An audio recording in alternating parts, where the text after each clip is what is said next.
अस्सलाम वालेकुम नाज़रीन, मैं हूं सैयद दानियाल और आप देख रहे हैं मेरा यूट्यूब चैनल। नाज़रीन, अक्सर ऐसा इन केसों में ऐसा होता है कि आप जब परेशान होते हैं, परेशानी में आते हैं, जब वालिदैन और वालिदा को जो है वो परेशानी का सामना करना पड़ता है और जब सोशल मीडिया पे आ जाते हैं तो इसका फ़ायदा जो है वो करीबी लोग उठाने की कोशिश करते हैं। आपको पता ही नहीं होता कि आपके पास जो आपसे हमदर्दी बटोर रहे हैं और आपको कह रहे हैं कि ये बेटी का केस आपकी बेटी नहीं, ये हमारी बेटी है, जितना परेशान आप हैं उतना ही परेशान हम खुद हैं। तो ऐसे हालात के अंदर जो है हमदर्दी जो है वो बटोरते हैं और जो है आपको पता ही नहीं होता कि आपने जिन पे ट्रस्ट किया और हर मामलात में आपने साथ रखा और आपसे इतनी हमदर्दी जो है वो बटोर चुके होते हैं कि आपको कभी लगता ही नहीं है कि ये जो है हमारे जो है घर से बाहर हमारी कुछ बातें या तो शेयर करेंगे या तो कुछ ऐसा हरकत करेंगे। तो नाज़रीन, इस केस में ऐसा ही हुआ कि मेहदी काज़मी साहब के घर का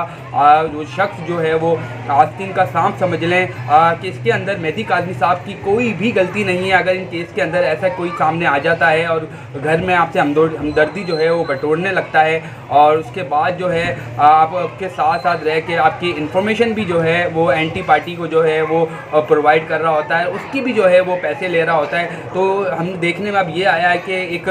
शख्स आदमी के पास जो है वो ऑडियो भी कॉल रिकॉर्ड भी मौजूद है जिसके अंदर जो वो सारी इन्फॉर्मेशन जो है अगेंस्ट पार्टी को देता था और मेहदी काज़मी साहब के नाम पे जो है वो जो है हम समझते थे कि कोई एंटी पार्टी है जो फंडिंग कर रही है इसके इनके नाम के ऊपर, लेकिन ऐसा कुछ भी नहीं है। करीबी घर का ही जो है वो बंदा निकला कि जिसने जो है मेहदी काज़मी और साइमा काज़मी के नाम पे जो है इंटरनेशनल से फंडिंग ली है और लोगों से पैसे बटोरे हैं डॉलरों की मद में भी। तो नाज़रीन, यही वो घर का वो शख्स है जिसके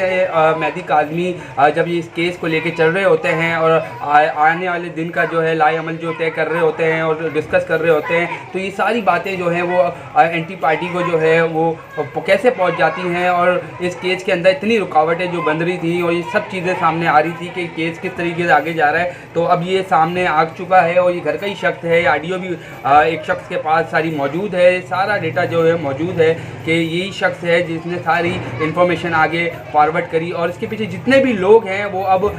एक्सपोज होते हुए जो है वो नज़र आ रहे हैं। और इस शख्स जो है अगर ये खुद ही जो है इस केस के अंदर खुद ही अगर ये साइड हो जाता है, अगर इन चीज़ों का एतराफ़ करके रफा दफा करता है तो उसके लिए यही अच्छा है, क्योंकि अब एहसास सारे जो हैं इनके पीछे भी लग चुके हैं और बहुत जल्द भी जो है इनके एक्सपोज होने वाले हैं ये कौन लोग हैं। नाज़रीन, तो माँ और ये बाप जिन हालातों में जब सामना कर रहे होते हैं, स्ट्रगल कर रहे होते हैं, उस बीच में जो है वो आपके अपने ही होते हैं जो आपसे हमदर्दियाँ बटोर रहे होते हैं और आपको पता ही नहीं होता कि उनके दिल में आपके लिए क्या चल रहा है, हमदर्दी चल रही है या आपके लिए कोई आपको नुकसान पहुँचाने की कोई साजिश चल रही है। तो नाज़रीन, इस केस के अंदर भी यही हुआ और जो है घर का ही वो शख्स निकला और जो है बहुत जल्द जो है उसकी ऑडियो और जितने भी उसके मैसेजेस हैं और जो एंटी पार्टी से बात हुई है सारी रिकॉर्डिंग मौजूद है, वो अब एक्सपोज होने वाली है। और इसमें मैं थोड़ी रिक्वेस्ट करूंगा कि जो इदारे हैं जिनका काम बनता है इस केस को लेके जो चल रहे हैं और देख रहे हैं बहुत जो है इस केस के अंदर जो बिगाड़ पैदा कर रहे हैं और जिन्होंने इस केस में मेहदी काज़मी के नाम पे जो पैसा बटोरा लाखों करोड़ रुपए की मद में और डॉलरों में, अब वो एक्सपोज हो जाएंगे। और जो है साथ इदारों से जो है जो इदारे हैं उनसे रिक्वेस्ट है कि इस केस को बहुत बारीकी से देखें और जो इसमें जो बिगाड़ पैदा कर रहे थे और इन मेहदी काज़मी के नाम पे फंडिंग इकट्ठा कर रहे थे उनको जो है वो गिरफ़्तार किया जाए और सबके सामने एक्सपोज किया जाए। तो नाज़रीन, ये थी आज का हमारी सारी अपडेट जो मैंने आपके साथ शेयर करी कि किस तरीके से मेहदी काज़मी के साथ घर में बैठा शख्स ही जो है वो फ्रॉड करने लगा। नाज़रीन, ये था आज का हमारा ब्लॉग। अगले ब्लॉग तक के लिए अपने मेज़बान सैयद दानियाल को दीजिए।